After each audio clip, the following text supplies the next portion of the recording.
Started. Formally now, good evening, everybody, and welcome to this September edition of the Bruce Springsteen Archives and Center for American Music at Monmouth University's free, virtual, and very informal monthly lecture series called Conversations with Our Curator. I am Melissa Ziobro, the Director of Curatorial Affairs for the Bruce Springsteen Archives and Center for American Music, and I will be your host this evening. Tonight, we are chatting with Patrick Tandy. Patrick grew up in various locations along the New Jersey shore, including Manahawkin, Long Beach Island, Ocean City, and Cape May. He has published the award-winning Smile Hun, You're in Baltimore series, as well as the storytelling zine Fire Pit under his own imprint, Eight Stone Press. A graduate of Southern Regional High School, he holds a bachelor's degree in communications from Stockton University.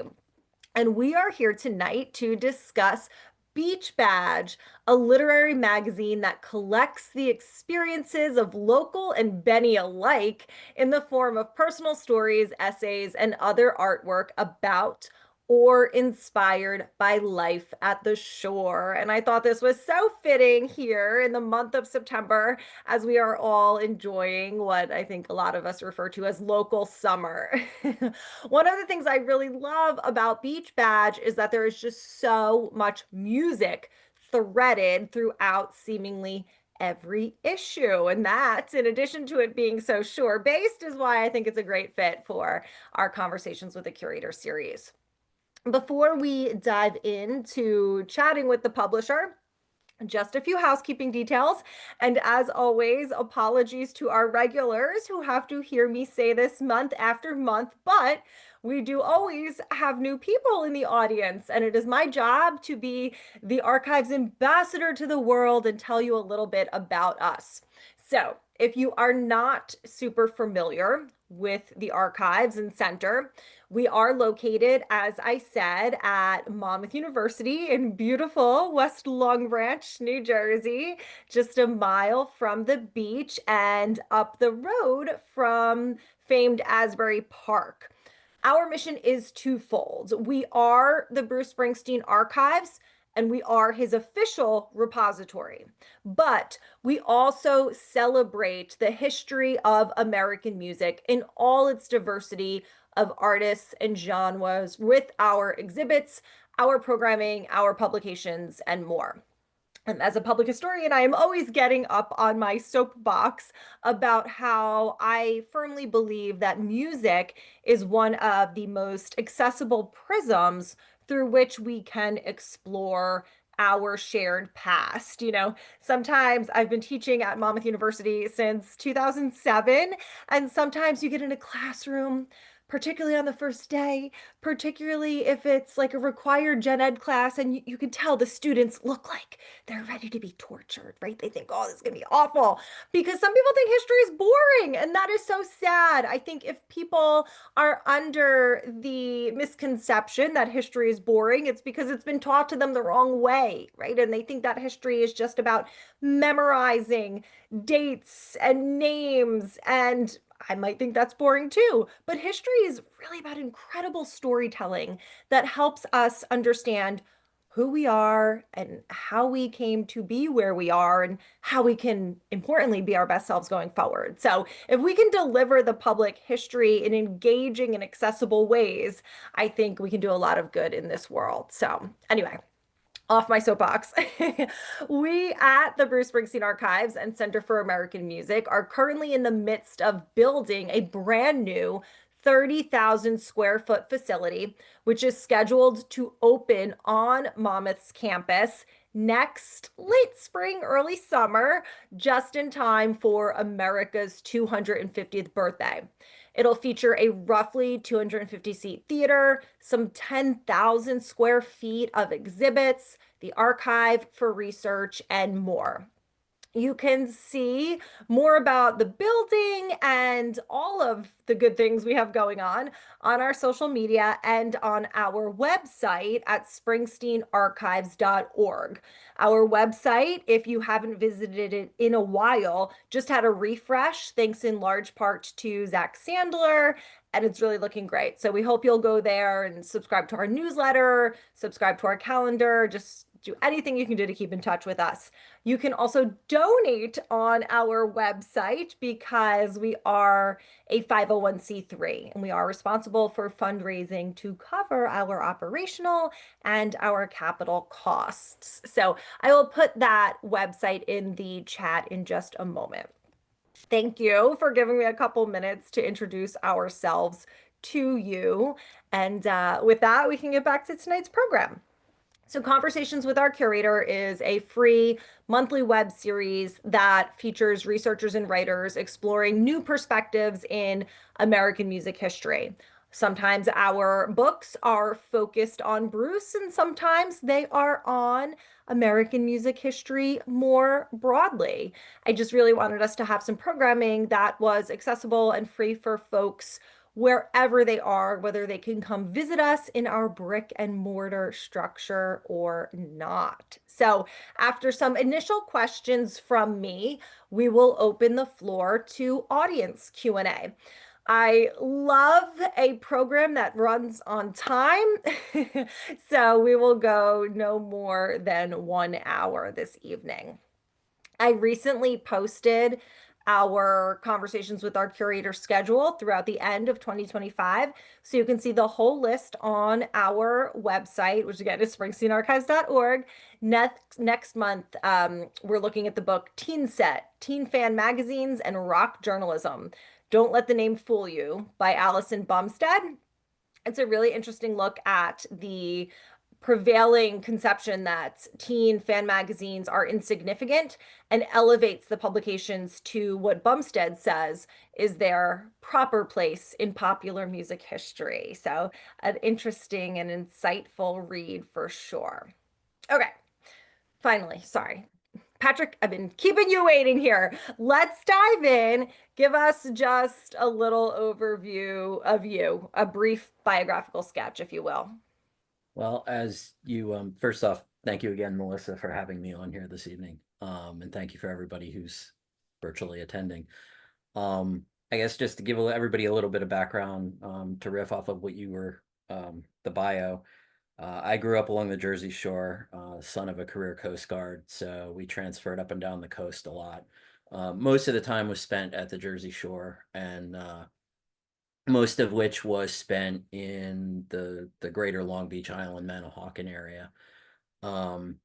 And I spent basically the first 25 years of my life living there, until I moved on to different pastures, and not that far. I'm based in Baltimore now, and I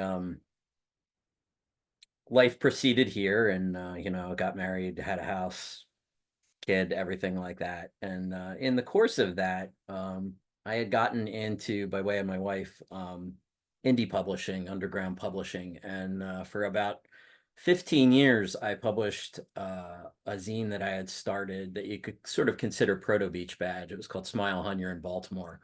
And it basically used this premise of, or a concept, where I would get people to submit stories. They're little slice of life stories, or you might consider like barroom storytelling.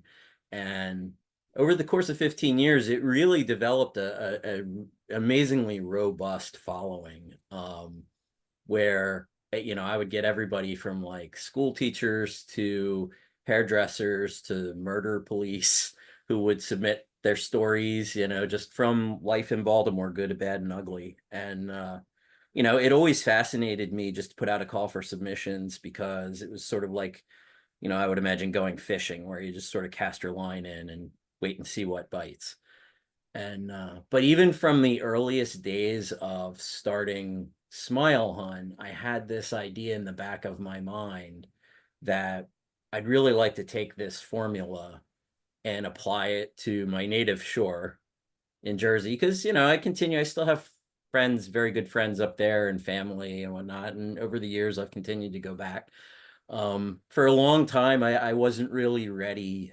It wasn't in a mental place where I could do something that sort of celebrated the shore. And finally, I guess it was sort of coming off the pandemic where everybody had been locked down and there wasn't really, you hadn't been able to travel anywhere really much for a year or so. And so as everybody began to emerge from pandemic, the shore was easy and accessible. I could be there anywhere in like 3 hours or less. And we began taking like these little jaunts back up to the shore and going places. And it was sort of fascinating to kind of like really reconnect with places and see things that had changed and, other things that hadn't. And, but it really sort of started the gears clicking in my head. And I finally just sort of slowly came around to the idea that it was maybe time to bring that idea off the shelf and see what I could do, taking all of the best things, aspects of publishing Smile Hun that had worked for me over the years and sort of channel it into, something that sort of was this warts and all celebration of life at the shore. And so the first issue I published Memorial Day weekend of May 2022. And that first issue, it was basically like, me, and I had reached out to a bunch of people behind the scenes. And I'm like, hey, you got a good story, or hey, maybe you would write about this. And so it was like this little mishmash of personal essays and, history. There was a good piece in there about like the 1916 shark attacks and whatnot. And we threw in some other, book reviews and things for things that were shore related. And so again, that was, the beginning of the summer in 2022. And ever since then, I've averaged 2 issues a year. So um, I just published issue number 7, literally like a couple of weeks ago. And it's really grown. I mean, it's as big as it's ever been. It's almost 90 pages. And it's always fascinating to me just to see like putting a call for submissions out there to see what bites. So you said you just released issue number 7, 7. but I imagine starting a new publication is not easy. Tell us about some of the highs and the lows of the process of doing this independent publication. Well, obviously, like, if anybody, especially that's worked in, either self-employed or maybe worked in like the nonprofit sector or whatever, you're used to being under-resourced and also used to wearing many hats all at once. So when, I say this is like a cottage industry, it begins with me soliciting submissions from people. The thing that was fortunate that I had that I did not have like when I began with the Baltimore zine was the prevalence of social media and having those kind of presences and being able to connect with people um, that way. Um, what was interesting in the beginning was like trying to connect with people, especially in Jersey, and if they weren't somebody that I was directly familiar with, and then being like, but wait, you're in Baltimore. I guess, but I'm originally from the shore. So trying to like convey that and get that through to people. And so it begins with that soliciting of material content. You get people to send, and that can be a little tricky sometimes. Especially, I'm used to dealing with volunteer writers professionally, and you don't have a whole lot of leverage. It's basically like, send it or I'll ask again. And for the most part, though, people genuinely want to be part of it. So most of the time, if they say they're gonna write this XYZ for you, they will come through. Um, so I collect everything, go through it all, edit it, figure out, what's going in what order, coming up with a flow. I try to pace each issue out so that it reads well over the course that it is, equal to the or greater than the sum of its parts. Um, so every like good Irish whiskey, every issue is thrice distilled. So like it gets everything gets like an initial edit at the piece level, and then it all gets dropped in, and then all gets kind of read through again. And then when it's just about there, I go through and do like one last pass just to make sure everything reads. I mean, I will literally like sit there and read it aloud because just to see how it sounds, to make I sure. tell my students to do that actually, just Yeah, read it aloud. it makes all the difference because if you're just sitting there reading it in your mind, after a while, like if you're editing or something, you know what it's supposed to say, and your brain just matrixes it to make sense. But if you're actually sitting there and reading it out loud, and you're like, yeah, this word choice is kind of clunky.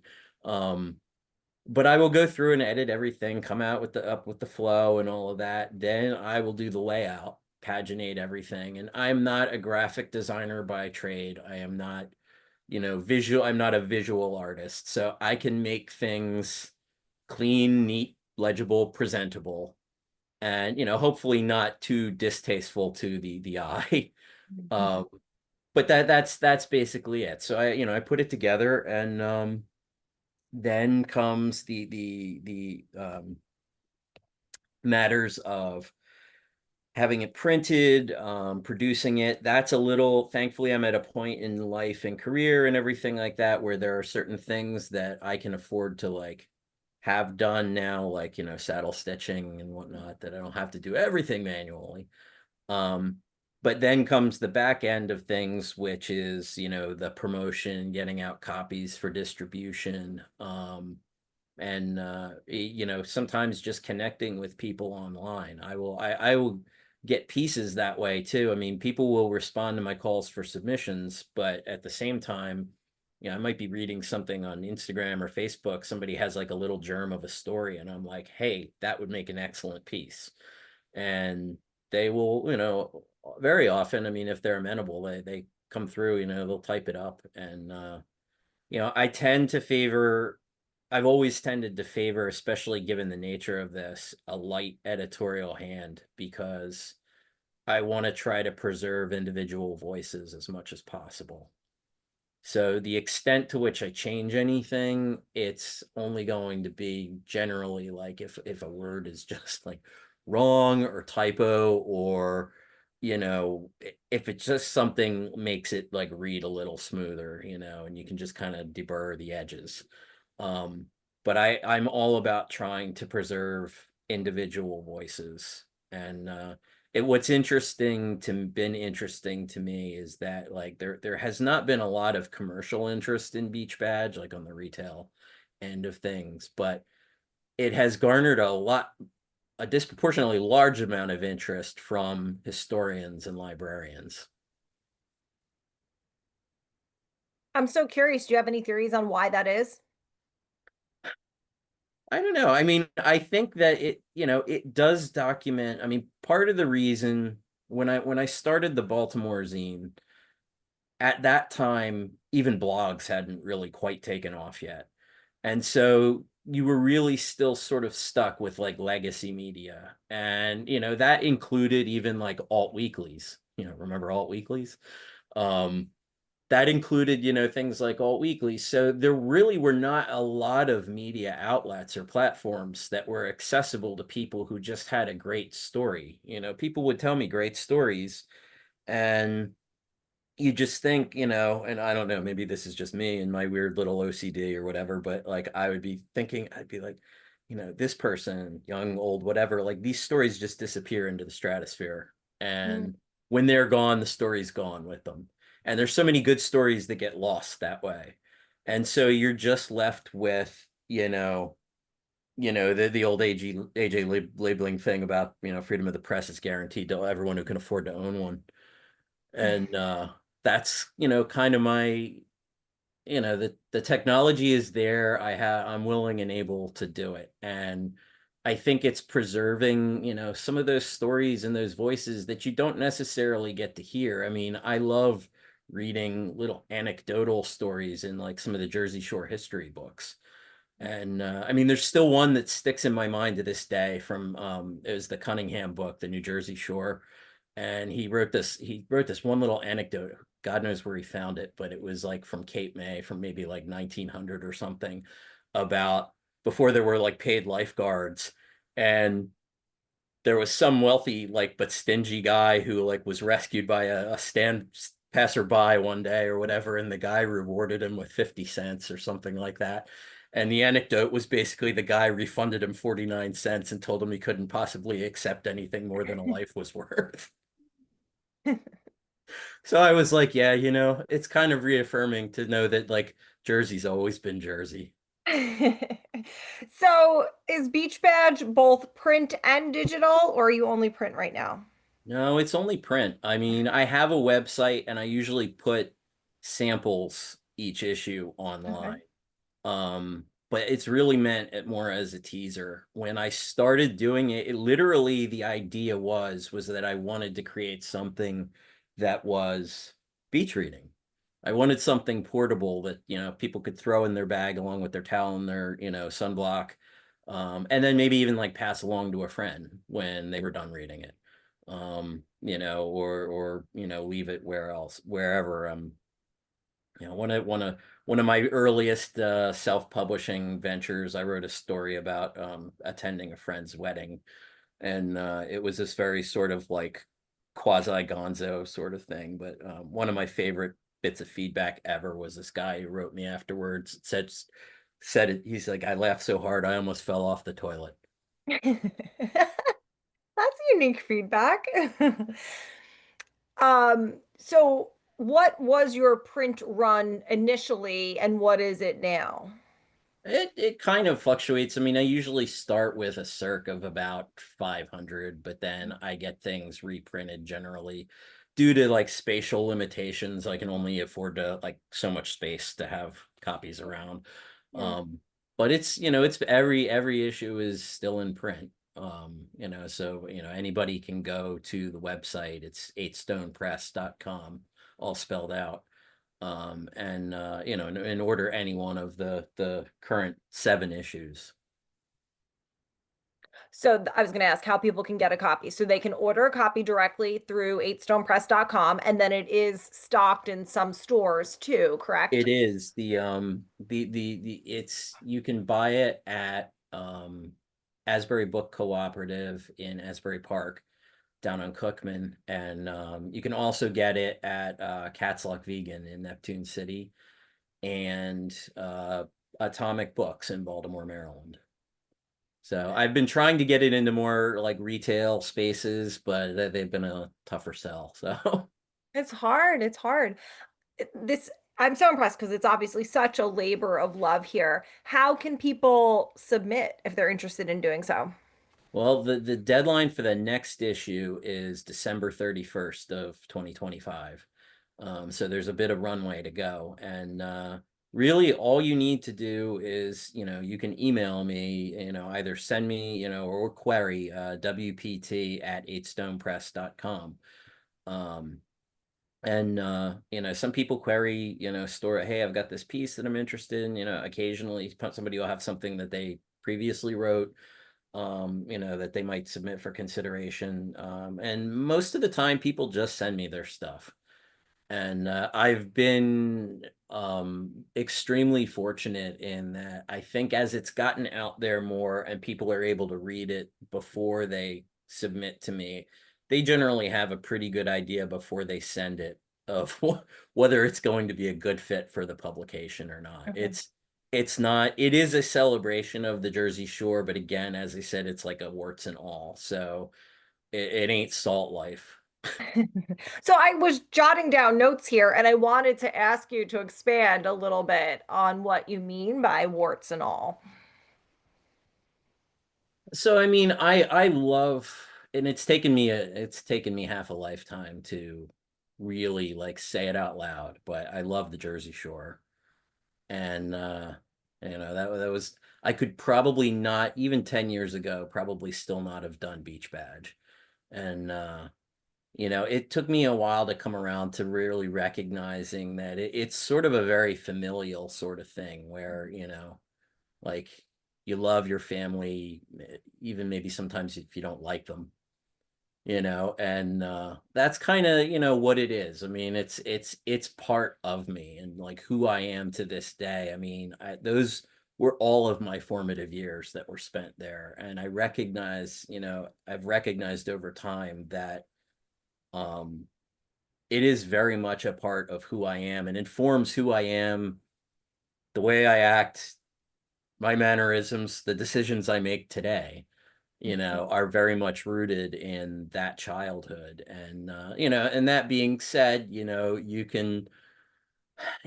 also reach a point where you recognize, grow up and you recognize, your uncle as a fallible human being. And, you know, um, so, there's no, let me like be clear in no uncertain terms, like there's no bashing of anything. I mean, it's not that kind of thing. But at the same time, sometimes it's, celebration with a tongue in cheek and a wink of the eye. Yeah. No, I'm so struck by for those of you who joined us, a few minutes later, I was just kind of informally before we commenced talking about our Born to Run 50th anniversary celebration events on campus. And Bruce made a joke on campus over the weekend about how, if you listen to Born to Run, there's so many lyrics about wanting to get out of New Jersey. And where do I live? I'm here in New Jersey. Like, so I think a lot of people have that tension about their hometown or where they grew up. Yeah. So I think that's very, very relatable to many It's people. very funny. I was just relating again to a friend recently how, there are a number of people that I've met from Jersey. I always kind of joke that like I never met so many people from Jersey until I moved to Baltimore. And like there are so many people that I've met here that are originally from Jersey or, also from South Jersey. And it's funny because it's like it doesn't really ever leave you, and you come to recognize that. And I suppose that could be said by a lot of people of a lot of places wherever they're from. Um, but that doesn't make it any less true, and especially true for, Jersey and in general, and I think the shore in particular. It's one of the things that I had always appealed to me as a muse, sort of about Baltimore, is that everybody, that necessity is the mother of invention, and Baltimore has never really had the resources, obviously, of New York or even Philadelphia, and so like the creatives and the artists here and all of that are always forced to sort of like improvise and adapt and overcome in ways that a lot of folks in other cities and don't necessarily.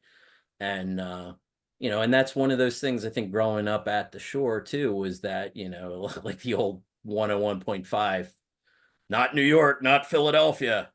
And it was like Jersey. And like when I was a kid growing up, it was especially in South Jersey, I mean it was still very rural in parts, but I mean you were like that hour east of Philly was like enough to be outside the sphere of culture with a capital C.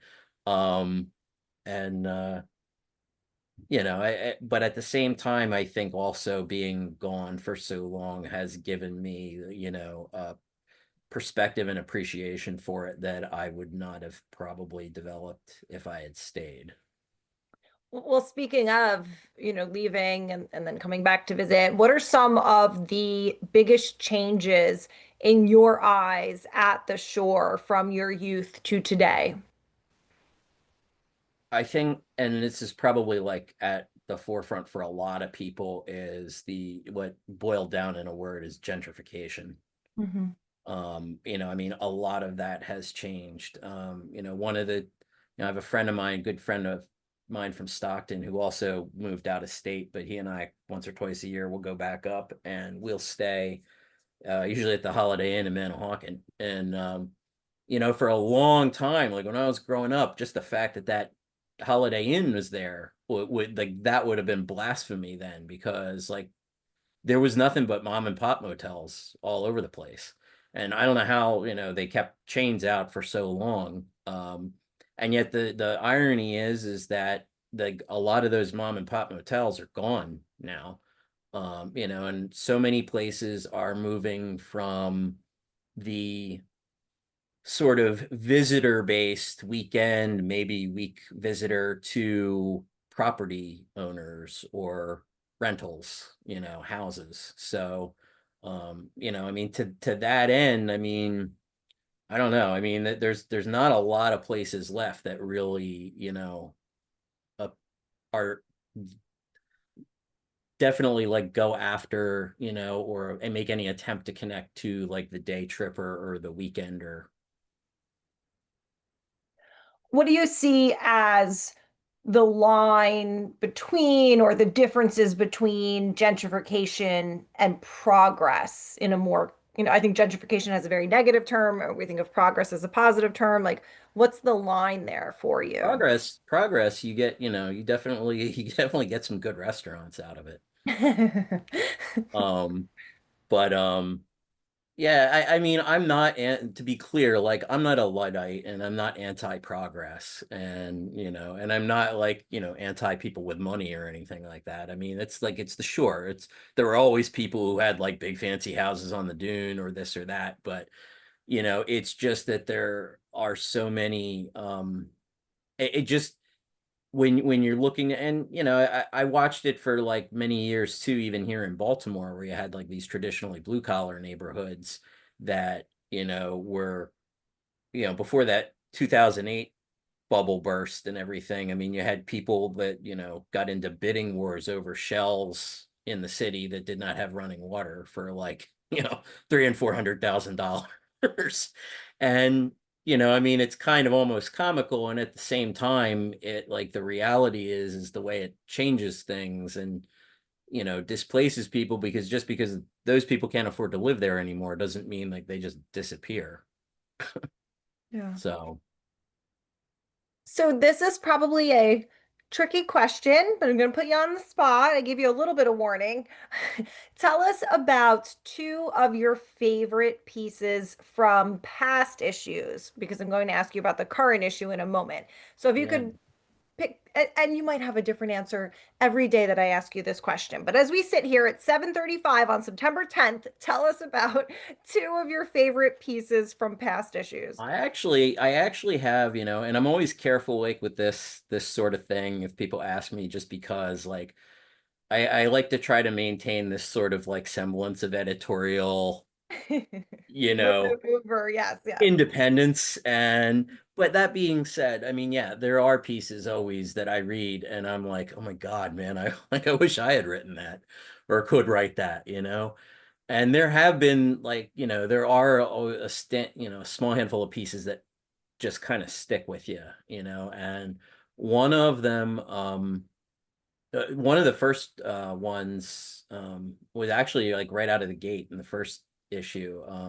One of my contributors, Rain Alexander, who's a Baltimore-based multimedia artist, actually sent me a submission I was not expecting at all, and she wrote about visiting her roommate's family in Manasquan in 1987 when she was at college, and she's trans and was just transitioning to become a woman. And the it was just this extremely poignant, heartfelt coming of age story that I had lots of people, even people you would not have expected to say, like, call that piece out, say, like, that was amazing, and that kind of stuff.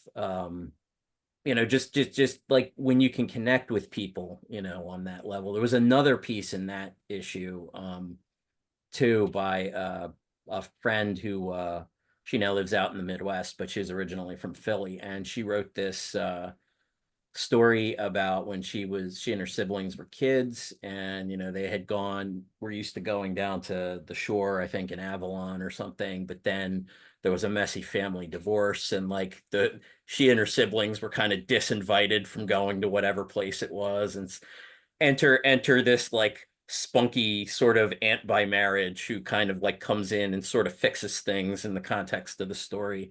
And again, it was just this extremely poignant story that was like about the shore, like without being explicitly about the shore. And and I think that's where I think some of the strongest pieces are, where there is subtext. and there are those kind of elements, because it really gives people something to, you know, attach to, bite on, and think about. That's really interesting too, because I imagine stories like that could resonate with people far beyond the shore, right? Absolutely. I mean, to give you an idea, like the Baltimore zine actually had a pretty big, big in the sense that, like, it had some good, it had readers like all across the country, even if a few around the world. Um, and like Utne Press, it was like a finalist for their indie press awards a couple of times. And so the fact that I think it resonated with people like elsewhere, sort of spoke to the fact that it wasn't just this provincial sort of thing, that, it's not all just about like pork roll or Taylor ham, Yeah. you know. Although that is an important and It controversial is an subject. important element. So, okay, thank you for sharing some of your favorite past pieces. And as we noted, you just had your seventh issue out. Tell us a little bit about the contents in this new issue.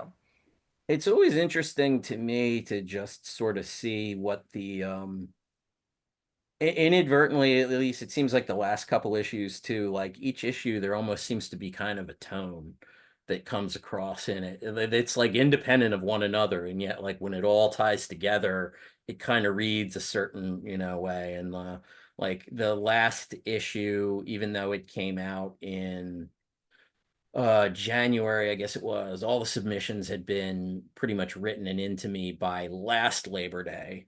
And so it was over the summer. It was before all of like the fall election stuff and everything. So it was like there was a little bit different tone. And then this issue, which all of this stuff basically came in by Memorial Day, it was just a different, and that's not to say that like everything, it's not saying that it's like overtly political or anything like that, but it's the times we live in, Mhm. and everything is part of, the hive mind and psyche, and everything weighs on people in different ways, and it conveys in their tone. And so I think it's the last couple issues, I stand by every issue that we've done so far, but the last two issues, I think especially in their rumination and whatnot, I'm especially proud of. Mm. And now I have to note that I have read and enjoyed this issue seven cover to cover. There is a lot of Springsteen cameos in this issue. Would you say that Bruce is synonymous with the Jersey Shore? And if so, why? Well, yeah, I mean that's a foregone conclusion. I didn't Yeah, want to no, put words in I your would mouth, say Patrick. I was like, no, no, absolutely. I mean, and it's funny because like growing up in South Jersey, like as a kid, like I listened to Bruce a little bit, but I was never like a diehard Bruce fan at that time. Like I didn't listen to a lot of his stuff like some people I knew did. But like over time, I've listened to him more and more, and on a with a especially like the older I've gotten, he's appealed to me more and more. A lot of like the themes of his music, and and even just the music itself. And yeah, I mean, he is emblematic of the shore without question.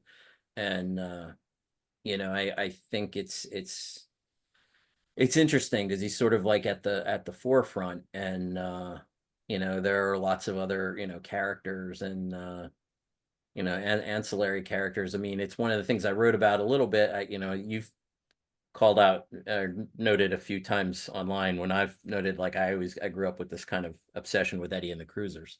So speaking I of was like hoping we were going to get to speaking of Eddie and Springsteen and like contemporaries, you know, I grew up because I grew up down there and everything. And I lived in that area right around the time they were shooting the movie.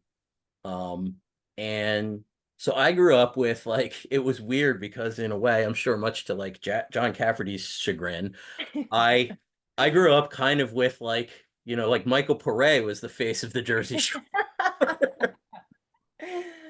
Um, and but like all of those guys, I mean, that are like what I think like to think of as kind of that like salt belt honky tonk circuit, are just, it is that sort of like saltwater blue collar soul, and them Southside Johnny and the Jukes and John Eddie and now even like carrying on to some of the relatively younger like Billy Walton and all them. I mean, it's definitely but there are so many other great bands and stuff coming up too. I mean, obviously there are like longer time ones like Gaslight and whatnot, but the music is like what you were saying earlier about how it is sort of like this universal that appeals to people. And I think people can connect. And it is funny how much music does recur throughout the pages of Beach Badge.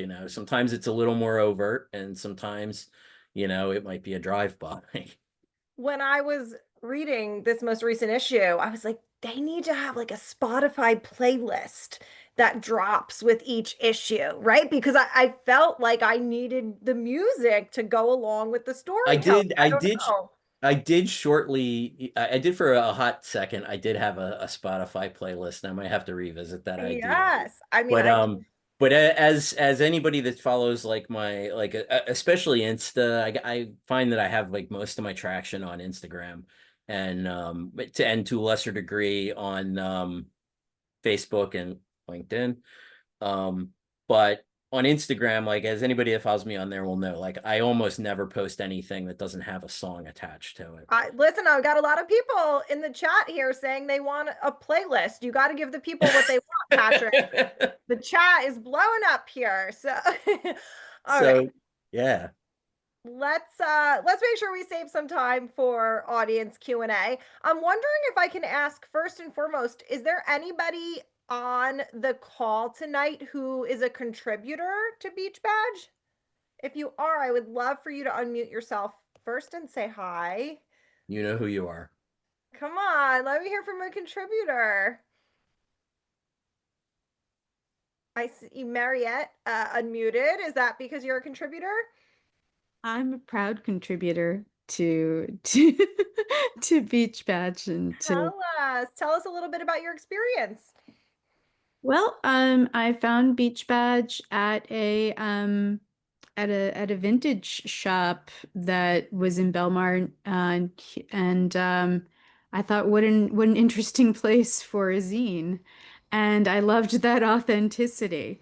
I'm also, in the same age group where I remember zines and record shops and all those things coexisting. And so, yeah, I got on my bike and brought it back home, and I wanted to submit, and I'm really glad I did. I love it. Have you just done one piece so far or multiple? A few pieces. So I think in this current edition, the interview with Rachel, for the Jersey Girl, and that's very fortunate because Patrick made space for that interview, and I think that's just really indicative of how he treats writers and artists who contribute. He really pays back in gold, in his attention and in his dedication to you. And that's really lovely in an editor. So yeah. So that's the piece I have in there, and we're talking about, me doing more of those photo essays of Jersey girls, and I wouldn't want to put them anywhere other than Beach Badge.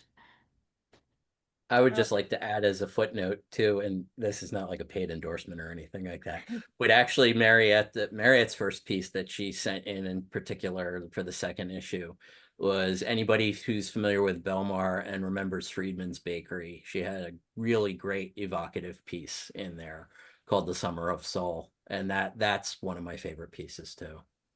Oh, I love that. And remember, everybody, Patrick noted you can order all of the back issues on the website. So if you're just learning about Beach Badge tonight, you can go online and binge order all of them right now.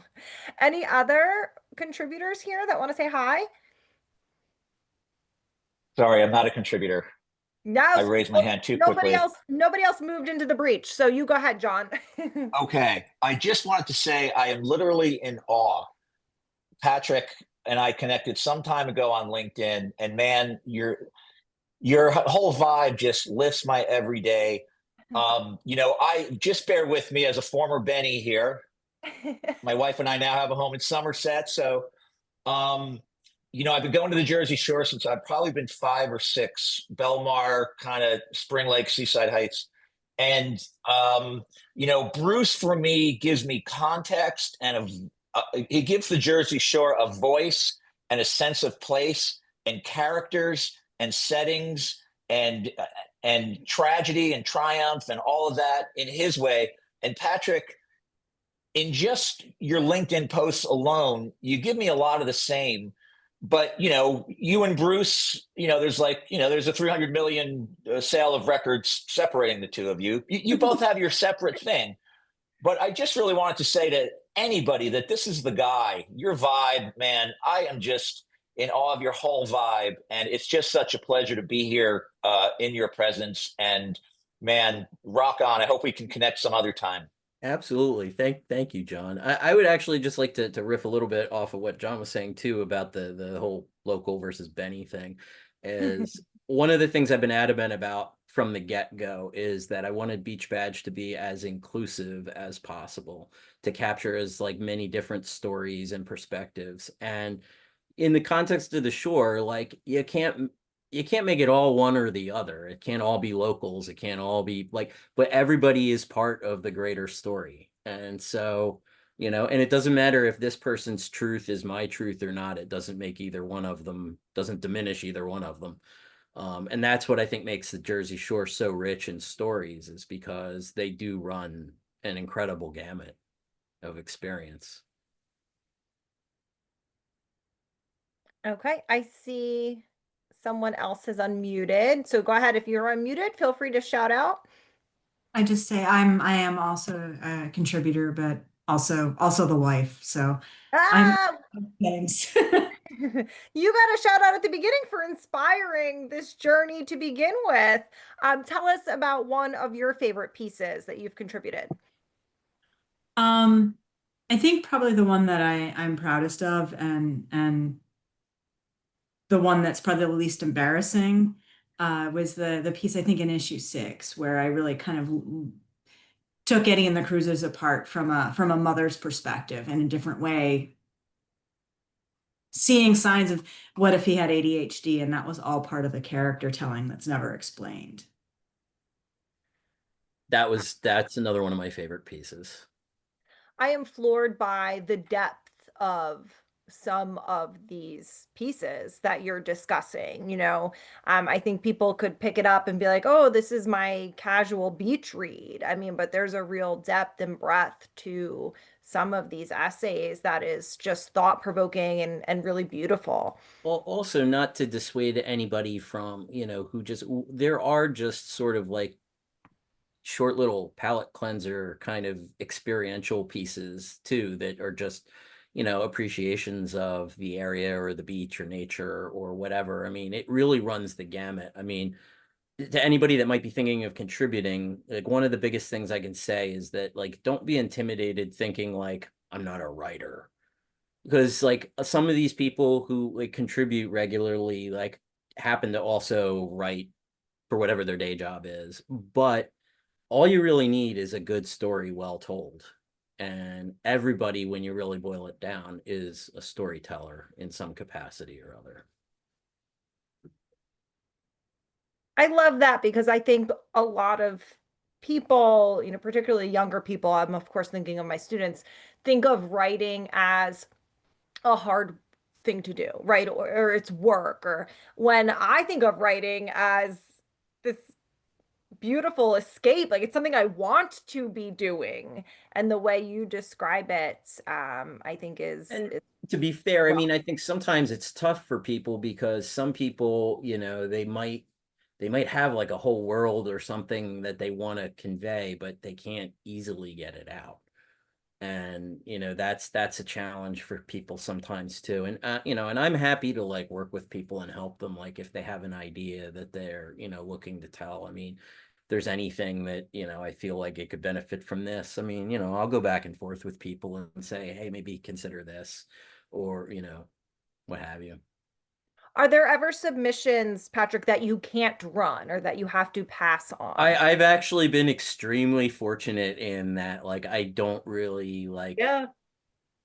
have too many things that I'm like, oh, I like I can't run this, or you know, I mean, there are things that I sometimes, you know, I'm like, okay, this could use a little bit of expanding here, or how did you get from here to here?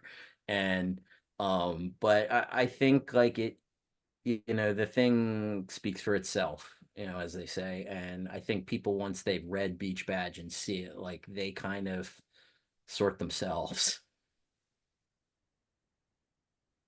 Okay, other questions or comments from the audience? You are welcome to unmute yourself and question or comment, or you can go ahead and type your question or comment in the chat, and I'm happy to read it for you.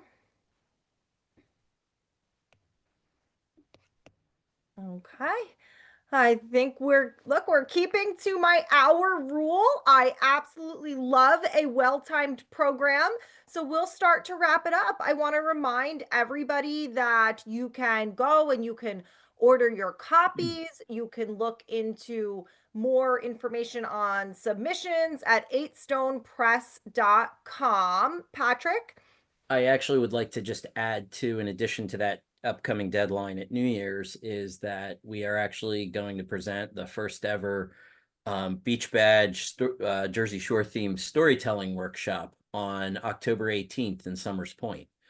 You can, pardon me, visit Eight Stone Press or any of the socials to get the details on that. And then again, we'll also be having a similar storytelling workshop on November 15th at the Middletown Township Library.